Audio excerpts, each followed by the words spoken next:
تو دوسری بات جو میں یہ کہنا چاہتا ہوں، میرے نبی کی دو چیزیں، ایک ذات کے لحاظ سے جس میں دو چیزیں، ایک اللہ سے جڑنا، ایک لوگوں سے جڑنا، دونوں اپنی جگہ پر، یہ دو پر ہیں. اخلاق نہ ہوئے تو عبادات مردود ہو جائیں گی، عبادات نہ ہوئی تو اخلاق قبول نہیں ہوں گی. لہٰذا یہ دو پر ہیں. اور دوسری چیز جو میرے نبی کی زندگی میں وہ دعوت اللہ ہے، وہ یہ تبلیغ ہے. جو میرے نبی نے آخری حج میں آپ نے 9 تاریخ کو میدان عرفات میں فرمایا، نظر اللہ امرأ سمع مقالتی فوعاها ثم اداها كما سمعها فرب مبلغ اوعى من سامع. میں نے حدیث میں دعاؤں کی کتابیں پڑھی اور صبح شام کی دعائیں یاد کی، قرآن کی دعائیں، صبح شام کی دعائیں. یہ جو دعا میرے نبی نے دی ہے، کسی کو یہ دعا نہیں دی جو اللہ نے یہاں تبلیغ کے کام کرنے والوں کو دعا دی. عجب لفظ ہے، نضر اللہ عمرا. پہلے میں تمہیں ترجمہ کر کے بتاتا ہوں. میرے نبی نے کہا، یا اللہ جو میرا پیغام لوگوں تک پہنچائے ہیں، تم سمجھتے ہو کہ تبلیغ صرف تبلیغی جماعت والوں کا کام ہے، جس کا چلہ لگا ہے 3 چلے گا وہ تو تبلیغ کرے گا، ہم ڈالر کمائیں گے. اور تم سمجھتے ہو کہ تبلیغ صرف نیک لوگوں کا کام ہے، ہم تو گناہگار لوگ ہیں، ہم کیا تبلیغ کریں گے، اور جی ہمارا تو اپنا ہی عمل نہیں، ہم نے کیا تبلیغ کرنا. یہ ساری باتیں شیطان کا چلایا ہوا چکر ہے. سنو، میرا نبی فرما رہے ہیں، یا اللہ میرے جس امتی نے میری بات کو سنا، فوعاہا اسے محفوظ کیا، ثم اداہا کما سمعہا خود عمل ہے یا نہیں آگے پہنچایا، خود عمل ہے یا نہیں لیکن آگے پہنچایا. ایک آیت کا بڑا غلط مطلب لیا جاتا ہے، لِمَ تَقُولُونَ مَا لَا تَفْعَلُونَ. کیوں جی مفتی صاحب، کیوں کہتے ہو جو کرتے نہیں ہیں؟ اس کا مطلب کیا لیتے ہیں؟ جو عمل نہیں کرتے اس کی دعوت بھی نہ دو، جو عمل نہیں کرتے ہو اس کی تبلیغ بھی نہ کرو. یہ تو بہت بڑا جرم ہے، تم کہتے اور کرتے نہیں ہو. چونکہ آگے قرآن کہہ رہا ہے کَبُرَ مَقْتًا عِندَ اللَّهِ أَن تَقُولُوا مَا لَا تَفْعَلُونَ. بہت بڑا گناہ ہے تم وہ کہو جو کرتے نہیں. اس آیت کو اتنا غلط سمجھا گیا ہے کہ سر پیٹ کے رہ جاتا ہوں. لِمَ تَقُولُونَ مَا لَا تَفْعَلُونَ، کیوں کہتے ہو جو کرتے نہیں؟ کہا جی میں تو خود نماز نہیں پڑھتا، میں کیسے روزے میں جاؤں؟ میں لوگوں کو کیا کہوں نماز پڑھو؟ میری تو اپنی داڑھی نہیں، میں کسی کو کیا کہوں داڑھی رکھو؟ میں تو روزہ نہیں رکھتا، میں کسی کو کیسے روزہ رکھو؟ اللہ کہتا ہے لِمَ تَقُولُونَ مَا لَا تَفْعَلُونَ.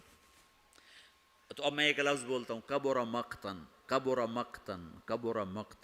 بہت بڑا گناہ ہے، ان تقولوا ما لا تفعلون، تم وہ کہو جو کرتے نہیں. اب یہ میری بات ذہن میں رہے، بہت بڑا گناہ ہے تم وہ کہو جو کرتے نہیں. ٹھیک ہو گیا؟ اب میں ایک مثال دیتا ہوں. مثلا میں حافظ نہیں ہوں، ٹھیک ہے، میں ایک بچے سے کہتا ہوں بچہ تو حفظ کر لے، بڑا نفع ہوگا. تو یہ میں نے کوئی نیکی کا کام کیا یا گناہ کیا ہے؟ بولو. تو جو مطلب آج سمجھا جا رہا ہے اس کے مطابق کہ میں نے گناہ کیا ہے، چونکہ میں تو خود حافظ نہیں ہوں، میں اس کو دعوت کیوں دے رہا ہوں؟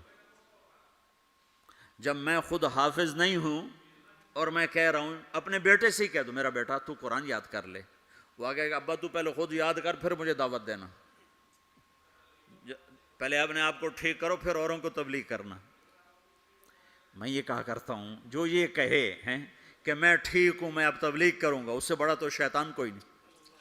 جو اپنے آپ کو ٹھیک سمجھتا ہے اس سے بڑا تو شیطان کوئی. جو جتنا ٹھیک ہوتا ہے وہ اتنا اپنے آپ کو برا سمجھتا ہے، جو جتنا بگڑا ہوتا ہے وہ اتنا اپنے آپ کو صحیح سمجھتا ہے. لہذا ساری زندگی تبلیغ کا کام نہیں ہو سکتا. چونکہ میں تو ٹھیک ہی نہیں، میں کیسے تبلیغ کروں؟ بیٹا قرآن یاد کر لے. وہ کہتا ابا جا تو پہلے خود یاد کر پھر مجھے تبلیغ کرنا. اور ابا بہت بڑا گناہ تو نے کیا ہے. اللہ کہتا ہے کبر مقتا عند اللہ ان تقولوا ما لا تفعلون، بہت بڑا گناہ ہے تم وہ کہو جو کرتے نہیں. ابا توبہ کرو، تو مجھے کیا کہہ رہا ہے؟ یہ ساری بات ٹھیک ہے، عقل میں آنے والی ہے. یہ ایک شرابی کسی کو کہتا ہے بیٹا شراب نہ پینا، میں اجڑ گیا تو نہ شراب پینا. تو اس نے گناہ کیا ہے. کبر مقتن، خود تو کرتا نہیں، دوسرے کو کون کہہ رہا. بہت غلط سمجھا گیا ہے اس آیت کو.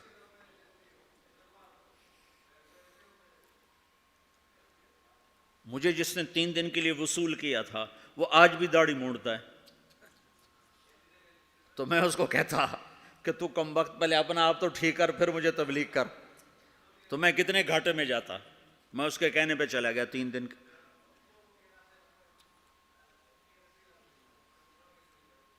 ایک آدمی کمزور ہے، تہجد نہیں پڑھ سکتا ہے، وہ کسی صحت مند کو کہتا ہے بیٹا تہجد پڑھا کر، قبر میں اندھیرا نہیں رہے گا، روشنی ہوگی.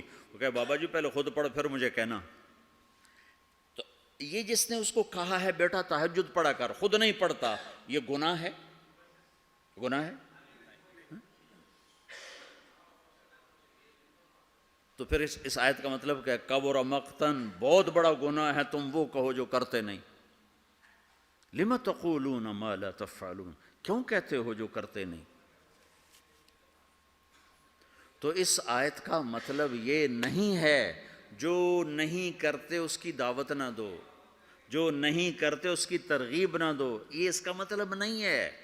جس نے پھر اچھا 3 چلے تو میں نے لگائے، وہ ایک نوجوان مجھے، میرا دوست تھا، 3 دن کے لیے پکڑ کے لے گیا، میں چلا گیا. جس نے مجھے مدرسہ پڑھنے کی ترغیب دی وہ دکاندار تھا.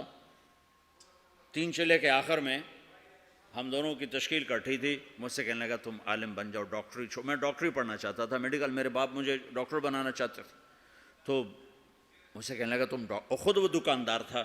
میں اگر اسے کہتا تو پہلے خود عالم بن پھر مجھے تبلیغ کرنا، اور تو توبہ کر، تو نے بہت بڑا گناہ کیا ہے، تو مجھے عالم بننے کی بات کر رہا، خود تو عالم ہے نہیں، خود تو تیرا جنرل سٹور ہے. مجھے کہتا میں عالم بن جاؤں، جا توبہ کر، 2 نفل پڑھ. تو میں نے اس کے کہنے پہ عمل کر لیا، تو اللہ تعالیٰ نے مجھے اس راستے پہ لگا دیا. میں آج آپ کے سامنے بیٹھا ہوں، میں ڈاکٹر ہوں، میرا بھائی ڈاکٹر ہے، تو میں بھی وہیں بیٹھا کلینک میں ہوتا. تو اب میں نے مختلف مثالوں سے اس چیز کا غلط ہونا واضح کیا ہے. اب میں اس کا صحیح مطلب بتاتا ہوں. لِمَ تَقُولُونَ مَا لَا تَفْعَلُونَ، جو تم نے کام نہیں کیا وہ کیوں کہتے ہو میں نے کیا ہے. کبر مقتن عند اللہ ان تقولوا ما لا تفعلون، جو کام تم نے نہیں کیا اگر تم اس کے بارے میں لوگوں سے کہو گے کہ میں نے کیا ہے تو یہ بہت بڑا گناہ ہے. نماز نہیں پڑھی اور کہتا میں تو نماز پڑھتا ہوں، تو یہ ہے لم تقولون ما لا تفعلون. روزہ نہیں رکھا گا تو میں تو روزے سے ہوں، یہ ہے لم تقولون ما لا تفعلون، کیوں کہتے ہو جو تم نے کیا نہیں. جو کام تم نے نہیں کیا وہ مت کہو کہ میں نے کیا ہے، چونکہ یہ جھوٹ ہے اور جھوٹ بہت بڑا گناہ ہے. یہ مطلب نہیں کہ تم نماز نہیں پڑھتے تو کسی کو نماز کی دعوت نہ دو، تم شراب پیتے تو کسی کو شراب سے روکو نہیں، تم جوا کھیلتے ہو تو کسی کو جوے سے روکو نہیں. یہ مطلب تو بالکل شیطان نے پھیلایا ہے لوگوں کو بددل کرنے کے لیے. اب جنید بغدادی لائیں گے تبلیغ کرنے کے لیے، شیخ عبد القادر جیلانی کو لائیں گے تبلیغ کرنے کے، ہم ہی نے کرنی ہے. ہم میں عیب بھی ہیں ثواب بھی ہیں.